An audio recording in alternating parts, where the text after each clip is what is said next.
হিসাব বিজ্ঞান বিষয়ে আমরা যখন আর্থিক বিবরণী প্রস্তুত করি তখন যদি এই ধরনের তথ্য থাকে, যেমন এখানে রেওয়া মিলে বলা আছে, এটা রেওয়া মিল আর নিচে একটা সমন্বয়।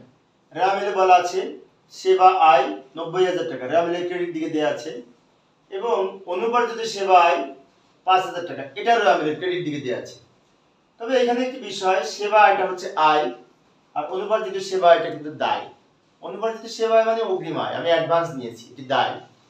আর সমন্বয়ে বলছে বছর শেষে অনুপার্জিত সেবা আয় 2,000, অর্থাৎ আমার অনুপার্জিত সেবা আয় মোট ছিল 5,000 আর বছর শেষে দেখলাম আছে 2,000। তার মানে এটি দ্বারা বোঝায় মাঝখানে 3,000 টাকার কাজ আমি সম্পন্ন করে দিয়েছি। অর্থাৎ বছরের আমার সারা বছর ধরে আমাদের ছিল কত, 5,000, আবার শেষে হিসাব করে দেখছি 2,000। তার মানে অনুপার্জিত আয় ছিল 5,000, সেখান থেকে কমতে কমতে অনুপার্জিত আয় অবশিষ্ট আছে 2,000। তাহলে বাকি টাকাটা অর্জিত হয়েছে, উপার্জিত হয়েছে। আর উপার্জিত যে অংশটা হয় সেটা আয়ের সাথে যোগ হয় আর এই অগ্রিম থেকে বাদ যাবে। তো আমরা এই যে এইখানে দেখাবো আয় বিবরণীতে প্রথমে সেবা আয় 90,000 টাকা লিখবো, সেবা আয় 90,000 টাকা লিখবো, এখান থেকে এর সাথে যোগ অর্জিত সেবা আয়। কত টাকা অর্জিত হবে? অনেক শিক্ষার্থী ভুল করে কিন্তু এই 2,000 টাকা যোগ করে, এখানে 2,000 টাকা হবে না, হবে যত টাকা অর্জিত হয়েছে। এখন অর্জিত কত টাকা হয়েছে আরেকবার লক্ষ্য করি। বছর শেষে অনুপার্জিত আছে 2,000, আগে ছিল 5,000, কমতে কমতে কমতে কমতে এখন আছে 2,000। তো মাঝখানে নাই কতটুকু?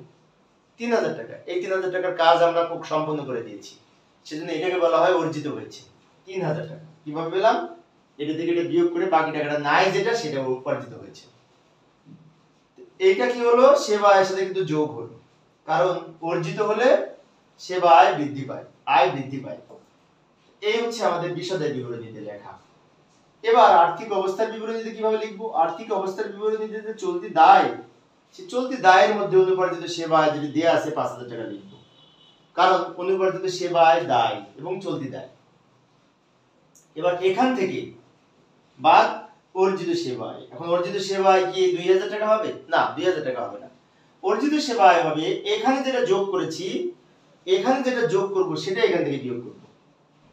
কারণ এই 3,000 টাকা সমন্বয়, সমন্বয়ের আইটেম দুইবার ব্যবহার হয়, তাই 3,000 টাকা একবার এখানে যোগ করলাম আর ওখান থেকে বিয়োগ করব। 5,000 টাকা হতে 3,000 টাকা অর্জিত হয়েছে, বিয়োগ করলে 2,000 টাকা থাকে। এই 2,000 টাকা কিন্তু এই 2,000 টাকা বছর শেষে আমার থাকলো আর 2,000 টাকা, এটার সাথে মিলে যাবে। আরেকবার বলছি, লক্ষ্য করি, সেবা আয় রেওয়া মিলের আইটেম একবার বসে অঙ্কের মধ্যে, তাই এই 90,000 টাকা আমরা একবার লিখেছি। আবার অনুপার্জিত সেবা আয় এটাও রেওয়া মিলে ছিল, রেওয়া মিলের আইটেম একবার লিখতে হয়, এখানে একবার লিখেছি 5,000। 90,000 আর 5,000 একবার করে ব্যবহার করেছি, বাট ওই যে উপার্জিত হয়েছে যে 3,000, সেটা একবার এখানে এর সাথে যোগ হবে আর একবার ওটার সাথে বিয়োগ হবে। কারণ উপার্জিত হলে আয় বৃদ্ধি পায়, তাই আয়ের সাথে যোগ করব।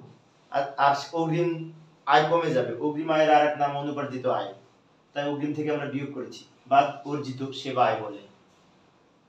এই আইটেমটা কিন্তু পরীক্ষায় প্রায় আসে, খেয়াল রাখবেন।